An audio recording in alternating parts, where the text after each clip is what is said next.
नमस्कार। आपका हार्दिक स्वागत है। क्या आपने कभी यह विचार किया है कि यदि मनुष्य बिस्तर पर बैठकर भोजन करे तो उसके जीवन पर इसका क्या प्रभाव पड़ता है?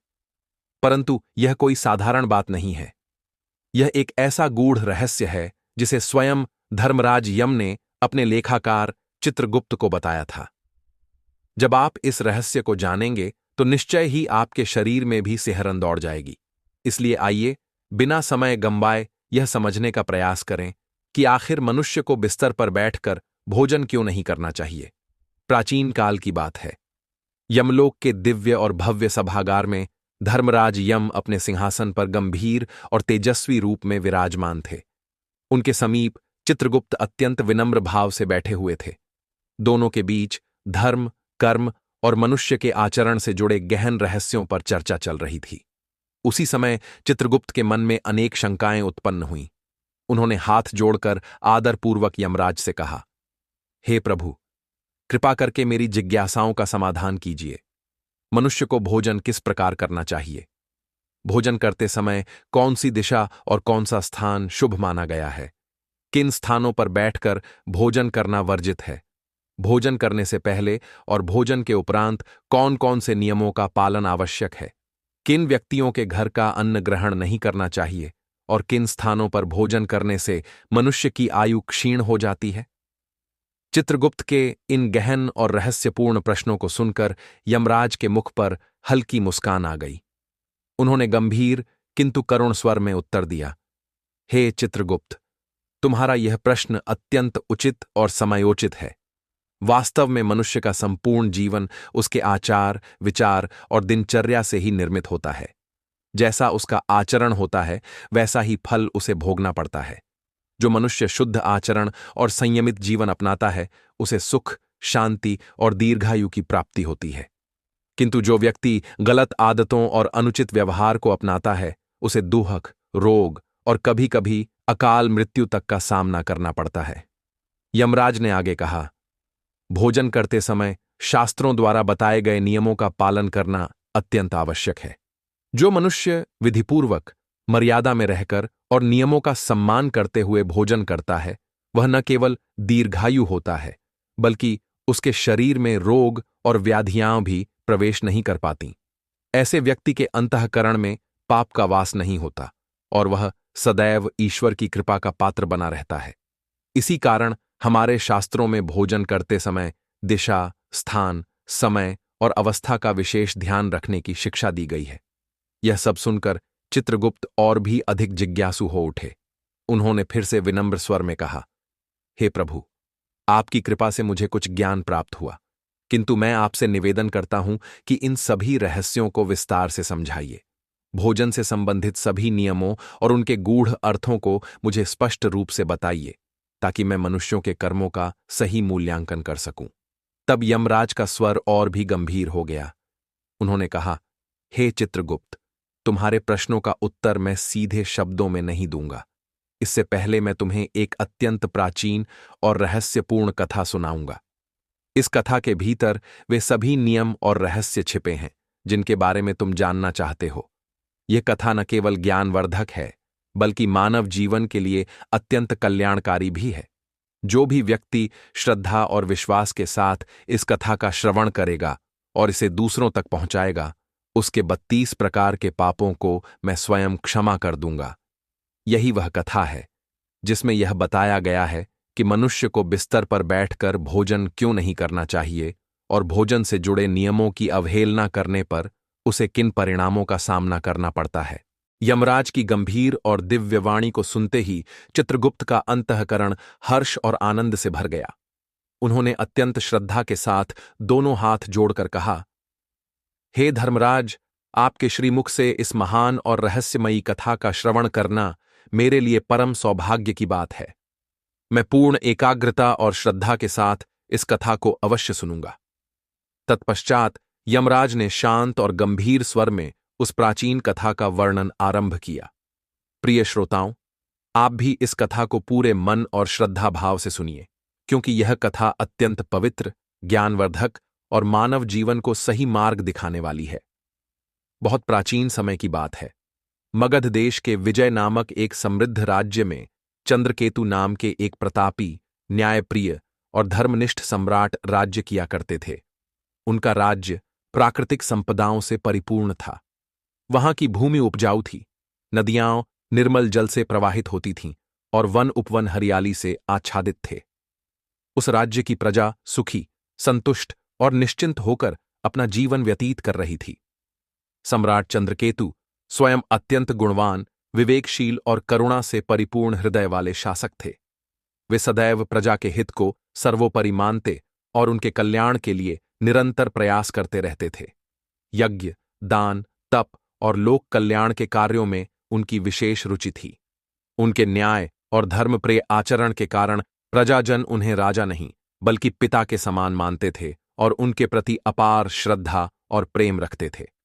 सम्राट चंद्रकेतु की अर्धांगिनी रानी शीलवती भी उन्हीं की भांति अत्यंत धर्मपरायण, सदाचारी और पुण्यशील थीं। उनका रूप अत्यंत मनोहारी था, किंतु उससे भी अधिक सुंदर उनका निर्मल और भक्तिपूर्ण हृदय था। वे प्रतिदिन ईश्वर की पूजा, व्रत और धर्म कर्म में लीन रहती थीं, जिससे राजमहल का वातावरण सदैव पवित्र और मंगलमय बना रहता था। रानी शीलवती का प्रतिदिन का नियम था कि कोई भी जरूरतमंद, दरिद्र या भूखा व्यक्ति उनके द्वार से खाली हाथ न लौटे। अन्न और वस्त्र का दान करना उनके जीवन का अभिन्न अंग था। उनके हृदय में केवल करुणा, दया और ईश्वर भक्ति का ही वास था। जब भी कोई असहाय, दुखी या भूखा व्यक्ति उनकी शरण में आता, रानी अपनी उदारता से उसे तृप्त करतीं और अंतःकरण से प्रजा के सुख और कल्याण की कामना करतीं। ऐसे धर्मपरायण और पुण्यशील दंपति के शासन में राज्य के चारों ओर सुख, शांति और समृद्धि का वातावरण व्याप्त था। खेतों में लहलहाती हुई फसलें हवा के संग झूमती थीं। नगरों में व्यापारियों की गाड़ियां धन और अन्न से भरी रहती थीं। प्रत्येक घर में आनंद, संतोष और मंगल का दीपक प्रज्वलित रहता था। प्रजाजन अपने राजा और रानी को साक्षात ईश्वर का ही स्वरूप मानते थे। किंतु इस अपार सुख, शांति और समृद्धि के वातावरण के बीच एक ऐसी गहरी पीड़ा छिपी हुई थी जो सम्राट चंद्रकेतु और रानी शीलवती के हृदय को भीतर ही भीतर निरंतर कचोटती रहती थी। वह पीड़ा थी संतान सुख से वंचित रहने की पीड़ा। समय बीतता गया, वर्षों निकल गए। राजा और रानी ने संतान प्राप्ति के लिए असंख्य व्रत, उपवास और पूजन किए। उन्होंने यज्ञ, हवन और अनुष्ठानों का आयोजन करवाया। अनेक पवित्र तीर्थ स्थलों की यात्राएं कीं। आर्षि मुनियों और तपस्वियों की सेवा में अपने अमूल्य दिन अर्पित किए। देवी देवताओं के चरणों में अश्रुपूरित नेत्रों से प्रार्थनाएं कीं। फिर भी भाग्य ने उन्हें संतान के वरदान से वंचित ही रखा। अनेक अवसरों पर सम्राट चंद्रकेतु अपने राजमहल के एकांत कक्षों में अकेले बैठकर गहन चिंतन में डूब जाते। उनका मन भारी हो जाता और हृदय पर उदासी की परछाई छा जाती। वे स्वयं से ही प्रश्न करने लगते, आखिर ऐसा कौन सा पाप मुझसे हो गया है जिसके कारण मुझे पुत्र सुख से वंचित रहना पड़ रहा है। मेरे राज्य में किसी वस्तु का अभाव नहीं है, प्रजा सुखी है, संतुष्ट है, धन धान्य और वैभव की कोई कमी नहीं है। फिर भी मेरे वंश को आगे बढ़ाने वाला कोई उत्तराधिकारी क्यों नहीं है? क्या मेरे पुण्य अधूरे रह गए हैं या यह किसी पूर्व जन्म के अपराध का दुष्परिणाम है? ऐसे विचार दिन प्रतिदिन उनके मन को और अधिक विषाद और निराशा के सागर में डुबोते चले जाते थे। राजा के इस गहरे दुख की छाया अब प्रजा तक भी पहुंचने लगी थी। प्रजाजन आपस में चर्चा करते कि जिस राजा ने उन्हें पिता के समान स्नेह और संरक्षण दिया, जिसकी छत्र छाया में वे सुख और शांति से जीवन व्यतीत कर रहे हैं, वही राजा स्वयं संतानहीनता के कारण इतना व्याकुल और पीड़ित है। तब संपूर्ण प्रजा ने एकत्र होकर ईश्वर से प्रार्थना करना आरंभ किया कि शीघ्र ही राजा और रानी को संतान सुख की प्राप्ति हो, जिससे उनके जीवन का यह अभाव दूर हो सके। इन्हीं दिनों एक रात्रि सम्राट चंद्रकेतु ने मन ही मन दृढ़ निश्चय किया कि अब वे किसी महान महात्मा की शरण में जाकर अपनी इस शंका और पीड़ा का समाधान अवश्य पूछेंगे। उसी क्षण उन्हें स्मरण हुआ कि इस समय महान तपस्वी और ब्रह्मज्ञानी आर्षि वशिष्ठ समीपवर्ती वन में स्थित अपने आश्रम में कठोर तपस्या में लीन है। राजा ने निश्चय कर लिया कि प्रातःकाल वे स्वयं जाकर उनके चरणों में शीश झुकाएंगे और अपने जीवन के इस सबसे बड़े दुख का समाधान जानने का प्रयास करेंगे। ऋषि वशिष्ठ त्रिकालदर्शी और दिव्य दृष्टि से युक्त महान महात्मा थे। वे न केवल वेदों और पुराणों के गूढ़ ज्ञान के पूर्ण ज्ञाता थे, बल्कि मनुष्य के भाग्य, उसके पूर्व और वर्तमान कर्मों तथा उनसे प्राप्त होने वाले फल को भी स्पष्ट रूप से देख सकने की क्षमता रखते थे। सम्राट चंद्रकेतु को पूर्ण विश्वास था कि उनके जीवन की इस गहन शंका और रहस्य को उजागर करने में केवल वही सक्षम है। अगली ही प्रातः जब उगते सूर्य की प्रथम किरणें वन की पत्तियों पर सुनहरी आभा बिखेर रही थीं, राजा चंद्रकेतु अपने रथ पर सवार हुए।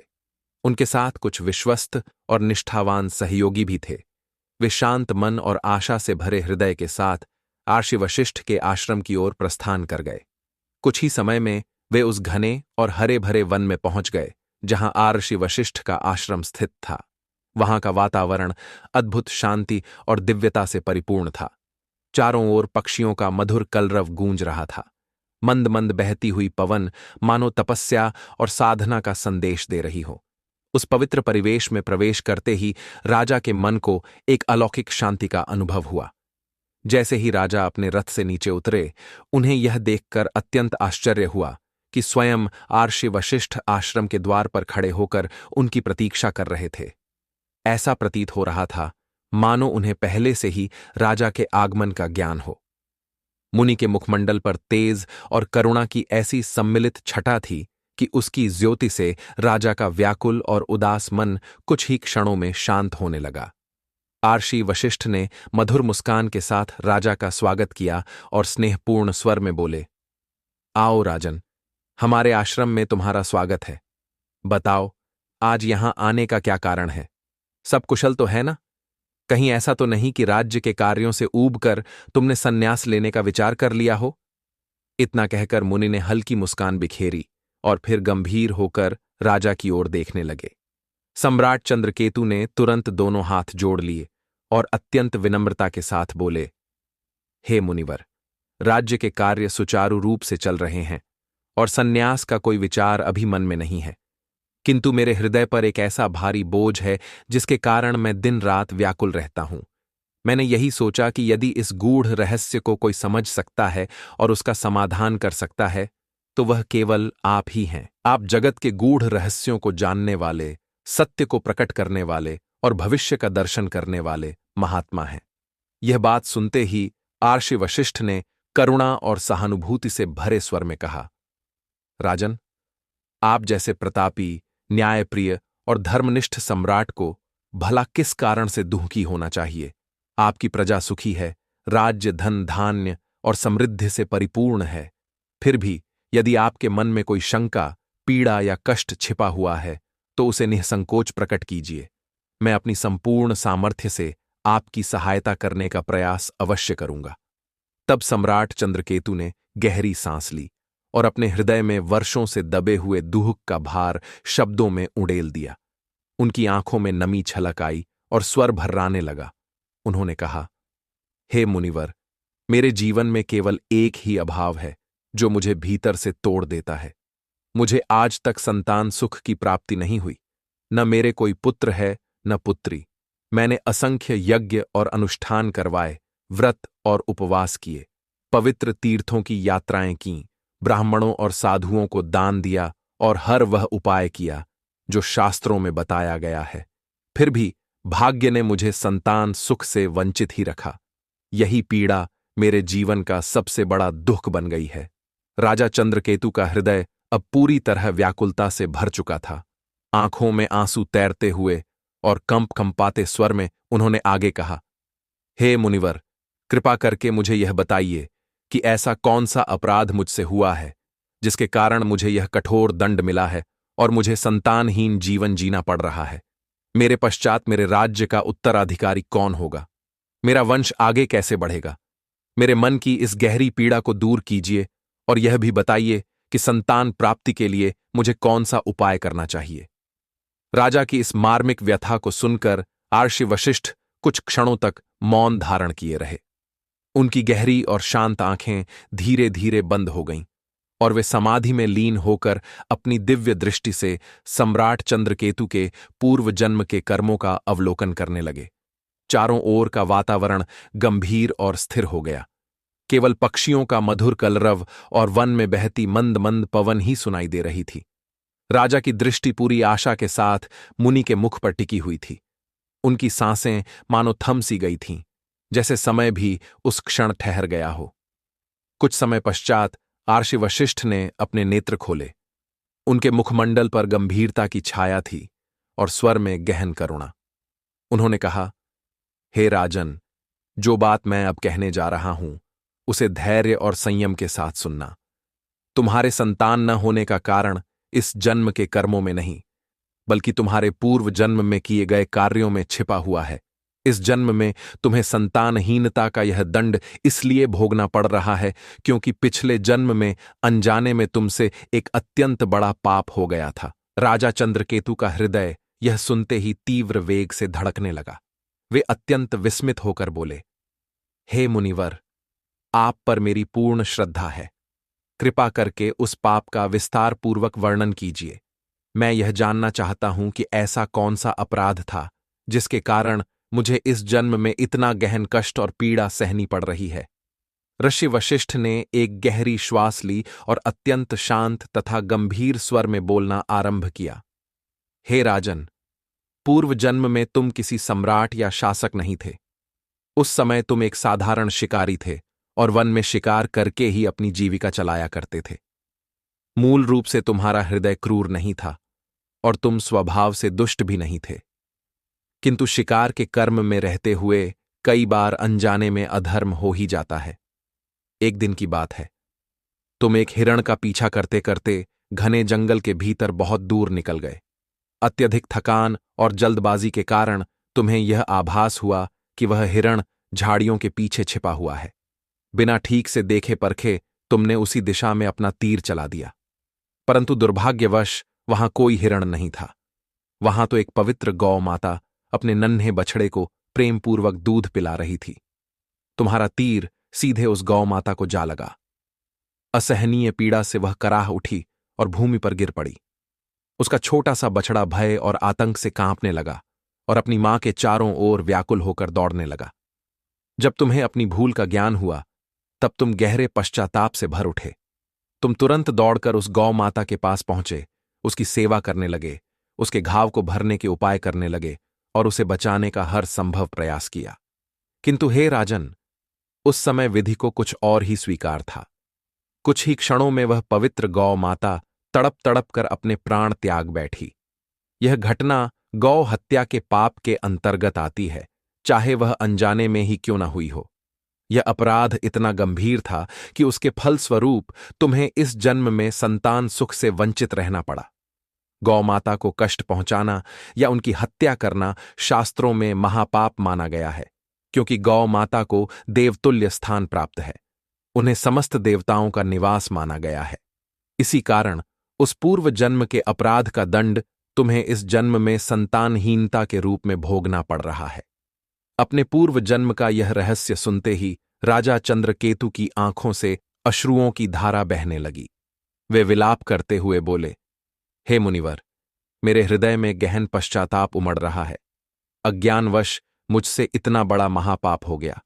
मैंने अनजाने में गौ माता को कष्ट पहुंचाया और उसी का परिणाम आज मुझे इस जन्म में संतान सुख से वंचित होकर भोगना पड़ रहा है। किंतु हे करुणा निधान, कृपा करके यह बताइए कि क्या इस महापाप से मुक्ति पाने का कोई मार्ग अब भी शेष है? क्या कोई ऐसा प्रायश्चित्त है जिसे करके मैं इस भारी बोझ से मुक्त हो सकूं? क्या कोई ऐसा उपाय है जिससे मैं पुनः संतान सुख का अधिकारी बन सकूं? राजा चंद्रकेतु ने करुण स्वर में यह प्रश्न किया। आर्षि वशिष्ठ ने दया और करुणा से परिपूर्ण स्वर में उत्तर दिया, हे राजन, इस संसार में ऐसा कोई भी पाप नहीं है जिससे सच्चे प्रायश्चित्त, पश्चाताप और भक्ति के द्वारा मुक्ति न मिल सके। यदि मनुष्य शुद्ध हृदय और सच्चे भाव से अपने अपराधों का प्रायश्चित्त करना चाहे तो स्वयं ईश्वर उस पर कृपा करते हैं। तुम्हारे विषय में भी उपाय संभव है। गौ हत्या अथवा गौ को कष्ट पहुंचाने के प्रायश्चित्त स्वरूप तुम्हें अपने जीवन का एक बड़ा भाग गौ सेवा में अर्पित करना होगा। इस पृथ्वी पर गौ सेवा से बढ़कर कोई पुण्य कर्म नहीं है। तुम्हें भूखी और प्यास से व्याकुल गायों को चारा और जल देना चाहिए, गौशालाओं का निर्माण करवाना चाहिए, रोगी और दुर्बल गायों का उपचार कराना चाहिए और सच्चे मन से गौ माता के प्रति प्रेम, श्रद्धा और सेवा का भाव रखना चाहिए। यदि तुम यह सब निष्ठा और विश्वास के साथ करोगे तो तुम्हारे पूर्व जन्म का पाप धीरे धीरे क्षीण होता जाएगा और तुम्हें संतान सुख की प्राप्ति अवश्य होगी। ऋषि वशिष्ठ के इन करुणामय वचनों को सुनकर राजा चंद्रकेतु की आंखें कृतज्ञता से भर आईं। वे तुरंत ही ऋषि वशिष्ठ के चरणों में गिर पड़े और अत्यंत नम्र स्वर में बोले, हे मुनिवर, मैं आपके बताए हुए मार्ग का पूर्ण निष्ठा से पालन करूंगा। गौ माता की सेवा के द्वारा ही मैं अपने पापों को धोने का प्रयास करूंगा। ऋषि वशिष्ठ ने स्नेहपूर्वक उनके सिर पर हाथ रखा और आशीर्वाद देते हुए कहा, राजन, तुम्हारा यह संकल्प अवश्य सफल होगा। इसके पश्चात उन्होंने राजा को प्रेम पूर्वक विदा किया। जब राजा चंद्रकेतु आश्रम से लौटे तो उनका हृदय श्रद्धा, विश्वास और आशा से पूर्ण हो चुका था। लौटते ही उन्होंने अपने पूरे राज्य में गौ सेवा का व्यापक आयोजन प्रारंभ कर दिया। स्थान स्थान पर गौशालाओं का निर्माण करवाया गया। स्वयं राजा प्रतिदिन गौ माता की सेवा में समय देने लगे। वे प्रातःकाल उठकर गायों को चारा और जल देते, उनके चरण स्पर्श कर आशीर्वाद प्राप्त करते और विधिवत पूजा अर्चना करते। रानी शीलवती भी इस पुण्य कार्य में पीछे नहीं रहीं। वे स्वयं गायों को स्नान करातीं, बीमार और दुर्बल गायों की सेवा करतीं तथा बछड़ों के प्रति विशेष स्नेह और ममता प्रकट करतीं। राजा और रानी दोनों को पूर्ण विश्वास था कि सच्ची गौ सेवा से उनके जीवन का अंधकार अवश्य दूर होगा। कई महीनों तक निरंतर श्रद्धा और भक्ति भाव से गौ सेवा करने के पश्चात अंततः उनकी प्रार्थनाएं फलित हुईं। एक दिन राजमहल में मंगल ध्वनि गूंज उठी और रानी शीलवती ने एक सुंदर, तेजस्वी और स्वस्थ पुत्र को जन्म दिया।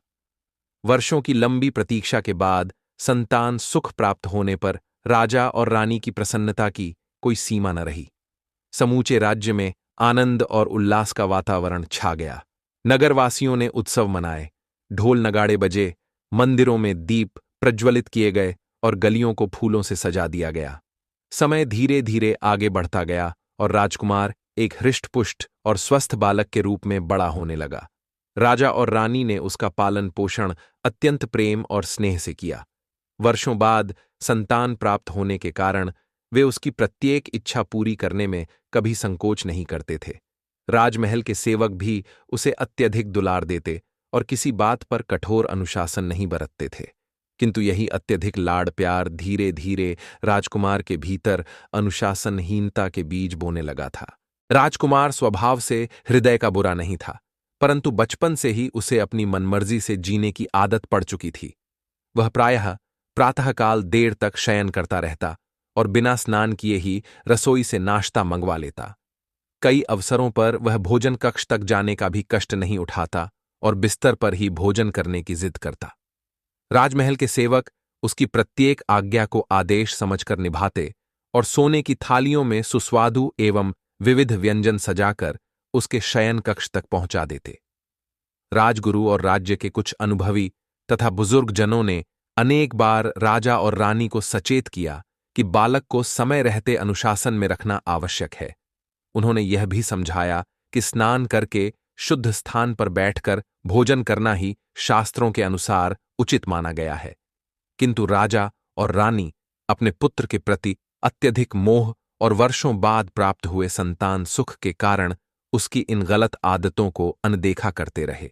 रानी शीलवती तो पुत्र की प्रत्येक इच्छा को पूरा करना ही अपना परम कर्तव्य समझती थीं और चाहती थीं कि उसके जीवन में कभी किसी प्रकार का दुख न आए। इसी प्रकार समय निरंतर आगे बढ़ता गया और देखते ही देखते राजकुमार ने किशोरावस्था में प्रवेश कर लिया। जब वह 16 वर्ष का हुआ तो राजा चंद्रकेतु ने मन ही मन उसे अपना उत्तराधिकारी मानना आरंभ कर दिया। उन्हें दृढ़ विश्वास था कि भविष्य में वही उनके वंश और राज्य की बागडोर संभालेगा। परंतु विधाता को कुछ और ही स्वीकार था। अचानक एक दिन राजकुमार एक गंभीर रोग से ग्रस्त हो गया। उसका शरीर धीरे धीरे दुर्बल होने लगा और आंखों की चमक फीकी पड़ती चली गई। राजवैद्यों ने हर संभव उपचार किया। दूर दूर से कुशल वैद्य बुलाए गए, यज्ञ, हवन और विशेष प्रार्थनाएं करवाई गईं, किंतु सभी प्रयास निष्फल सिद्ध हुए। कुछ ही दिनों में वह रोग विकराल रूप धारण कर गया और दुर्भाग्यवश किशोर राजकुमार ने अपने प्राण त्याग दिए। इस आकस्मिक वज्रपात ने राजा और रानी के जीवन को गहरे शोक सागर में डुबो दिया। समूचे राज्य में शोक की लहर दौड़ गई। घर घर के दीप बुझ गए, गलियों में सन्नाटा फैल गया।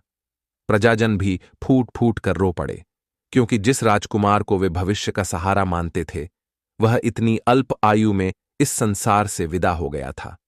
इस असहनीय दुख से व्याकुल होकर सम्राट चंद्रकेतु ने राजपाट त्यागने का निश्चय कर लिया। उन्होंने राज्य का भार अपने भतीजे को सौंप दिया और रानी शीलवती के साथ वन की ओर प्रस्थान कर गए।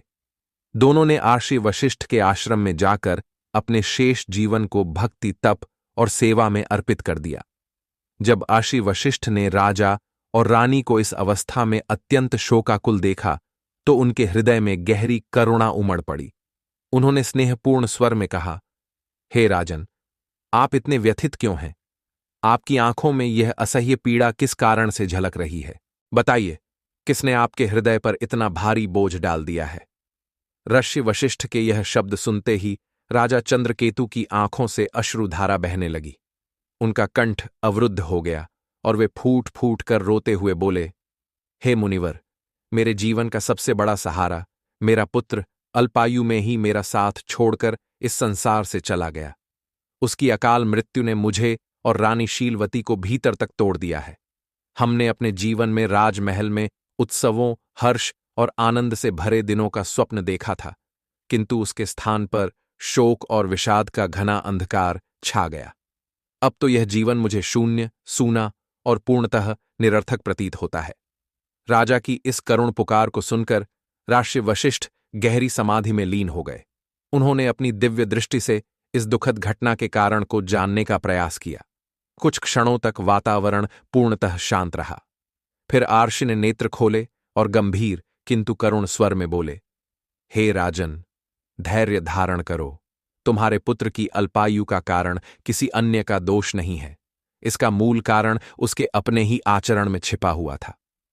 पूर्व जन्म के पुण्य फलों के कारण तुम्हें संतान सुख की प्राप्ति अवश्य हुई, किंतु तुम्हारे पुत्र ने बचपन से ही कुछ ऐसी अनुचित और अशुद्ध आदतें अपना ली थीं, जिनके परिणाम स्वरूप उसे अकाल मृत्यु का सामना करना पड़ा।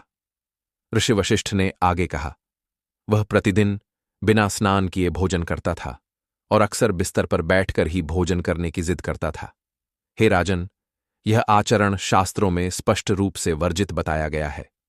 जो मनुष्य बिना स्नान किए भोजन करता है, उसकी आयु धीरे धीरे क्षीण होने लगती है, और जो व्यक्ति बिस्तर पर बैठकर भोजन करता है, उसके शरीर में रोग उत्पन्न होते हैं तथा उसके जीवन का असमय अंत होने की संभावना बढ़ जाती है। यही कारण था कि अनेक औषधियां, यज्ञ, हवन और प्रार्थनाएं भी उसे मृत्यु से बचा नहीं सकीं। उसका शरीर उन अपवित्र और अनुचित आदतों का शिकार बन चुका था और परिणाम स्वरूप उसके जीवन की डोर समय से पहले ही टूट गई। ऋषि वशिष्ठ के इन वचनों ने राजा और रानी दोनों की आंखें खोल दीं। उन्हें गहन पश्चाताप हुआ कि उन्होंने पुत्र के अत्यधिक लाड़ प्यार में उसे अनुशासनहीन बनने दिया और समय रहते उसकी गलत आदतों को रोकने का प्रयास नहीं किया। दोनों विलाप करते हुए बोले, हे मुनिवर, यह हमारी भी भूल थी कि हमने अपने पुत्र को उचित समय पर शुद्ध आचरण और सही जीवन पद्धति की शिक्षा नहीं दी।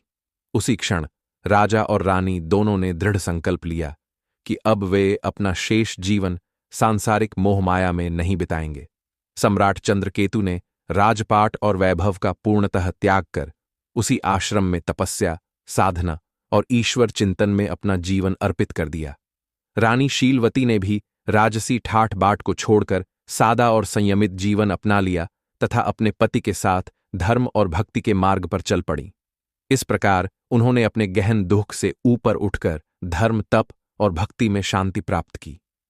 यमलोक में यह संपूर्ण कथा सुनाने के पश्चात यमराज ने चित्रगुप्त की ओर गंभीर दृष्टि से देखा और गंभीर स्वर में बोले, हे चित्रगुप्त, अब तुमने स्वयं देख लिया कि किस प्रकार मनुष्य की अपनी आदतें ही उसके जीवन को संवारती भी हैं और बिगाड़ती भी हैं। राजा चंद्रकेतु जैसे अत्यंत धर्मात्मा और पुण्यशील व्यक्ति को भी अपने पुत्र की असमय मृत्यु का असहनीय दुख सहना पड़ा। इसका कारण कोई दैवी अन्याय नहीं था, बल्कि स्वयं उसके पुत्र का अनुचित आचरण था। इस घटना से यह शिक्षा मिलती है कि प्रत्येक मनुष्य को अपने व्यवहार और आदतों के प्रति सदैव सजग रहना चाहिए। मनुष्य का आचरण ही उसके जीवन की दिशा निर्धारित करता है। भोजन केवल भूख मिटाने का साधन नहीं है, बल्कि उसे शास्त्रों में यज्ञ के समान पवित्र कर्म माना गया है। अन्न एक संस्कार है, एक साधना है, इसलिए भोजन करने से पहले शरीर की शुद्धि अत्यंत आवश्यक बताई गई है। मनुष्य को भोजन से पूर्व अपने दोनों हाथ, दोनों पैर तथा मुख को अच्छे से स्वच्छ करना चाहिए। यदि संभव हो तो स्नान करके पूर्ण पवित्रता की अवस्था में ही अन्न ग्रहण करना उत्तम माना गया है। बिना स्नान या शुद्धि के भोजन करना शास्त्रों में पशु समान आचरण कहा गया है, और ऐसा करने से मनुष्य की आयु क्षीण होती जाती है। भोजन आरंभ करने से पहले माता अन्नपूर्णा और परमात्मा का स्मरण करना चाहिए। यह भावना मन में रखनी चाहिए कि जो अन्न हमें प्राप्त हुआ है वह ईश्वर की कृपा से ही संभव हुआ है। साथ ही यह प्रार्थना भी करनी चाहिए कि संसार के समस्त प्राणी तृप्त हों और किसी को भूखा न रहना पड़े। जब मनुष्य इस भाव से ईश्वर को नमन कर श्रद्धापूर्वक भोजन करता है, तभी वह अन्न वास्तव में पवित्र बनता है और शरीर को सच्चा पोषण प्रदान करता है। भोजन करते समय बैठने का स्थान भी उतना ही शुद्ध और मर्यादित होना चाहिए जितना स्वयं अन्न। शास्त्रों में भूमि पर स्वच्छ आसन या चटाई बिछाकर, पलथी मारकर, शांत चित्त से बैठकर भोजन करने की परंपरा को श्रेष्ठ बताया गया है। इससे शरीर में संतुलन बना रहता है, पाचन शक्ति मजबूत होती है और भोजन यज्ञ की आहुति के समान पवित्र फल देता है। इसके विपरीत जो व्यक्ति शैया या बिस्तर पर बैठकर भोजन करता है, उसके जीवन में धीरे धीरे अशुभता प्रवेश करने लगती है। बिस्तर पर अन्न ग्रहण करने से अपवित्रता बढ़ती है और समय के साथ शरीर अनेक प्रकार के रोगों का निवास स्थान बन जाता है। ऐसा आचरण जीवन में दुख और असंतुलन को आमंत्रित करता है। हे चित्रगुप्त, यह भी सदैव स्मरण रखना चाहिए कि 3 प्रकार का भोजन मनुष्य को कभी ग्रहण नहीं करना चाहिए। पहला, वह अन्न जिसके ऊपर से कोई व्यक्ति पैर रखकर निकल गया हो या जिसे लांघ दिया गया हो। ऐसा भोजन शास्त्रों में अपवित्र माना गया है। उसका सेवन करने से आयु घटती है और अनेक रोग उत्पन्न होते हैं। ऐसे अन्न को स्वयं न खाकर पशुओं को अर्पित कर देना ही उचित है। दूसरा, वह भोजन जिसमें बाल, कीट या कोई भी अशुद्ध वस्तु गिर गई हो। यदि थाली में परोसा गया अन्न इस प्रकार दूषित हो जाए तो वह त्याग करने योग्य हो जाता है। ऐसे अन्न को न स्वयं खाना चाहिए और न ही ईश्वर को भोग लगाना चाहिए, क्योंकि उसका सात्विक प्रभाव समाप्त हो जाता है। कहा गया है कि ऐसे दूषित अन्न का उपभोग प्रेत योनि के जीव करते हैं। तीसरा, वह भोजन जो किसी अन्य व्यक्ति के लिए परोसा गया हो। मनुष्य को कभी भी किसी और का हिस्सा छीनकर भोजन नहीं करना चाहिए। जो व्यक्ति दूसरों का भाग हड़प कर खाता है या बिना किसी को बांटे अकेले ही भोजन कर लेता है, उससे माता अन्नपूर्णा अप्रसन्न हो जाती है। ऐसे व्यक्ति के पुण्य क्षीण हो जाते हैं और उसके जीवन में दरिद्रता, संकट और अभाव प्रवेश करने लगते हैं। इसलिए भोजन सदैव बांटकर और योग्य पात्र को अर्पित करके ही करना चाहिए। इसके अतिरिक्त अन्न का अपमान करना भी घोर पाप माना गया है। झूठा भोजन इधर उधर फेंक देना, अन्न की बर्बादी करना या उसे व्यर्थ नष्ट करना देवताओं का अनादर है। अन्न देवता की कृपा से ही जीवन संभव है, इसलिए अन्न के प्रत्येक कण को आदर भाव से ग्रहण करना चाहिए।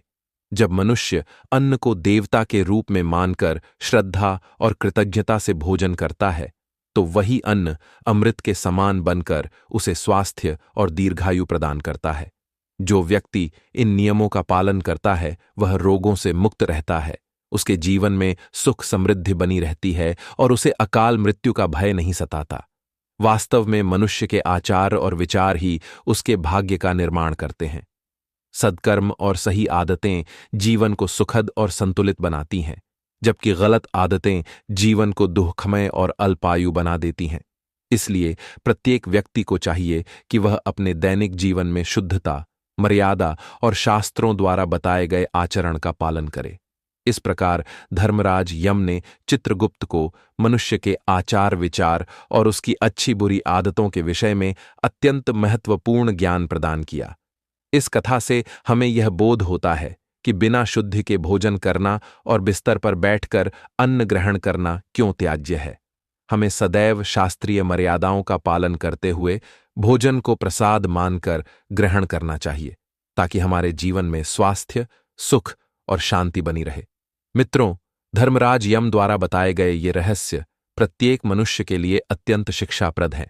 आशा है कि यह कथा आपको अवश्य पसंद आई होगी। यदि यह ज्ञान आपको अच्छा लगा हो तो वीडियो को लाइक करें और टिप्पणी में जय श्री कृष्ण तथा जय धर्मराज अवश्य लिखें। साथ ही चैनल को सब्सक्राइब करना न भूलें। आप सभी का हृदय से धन्यवाद।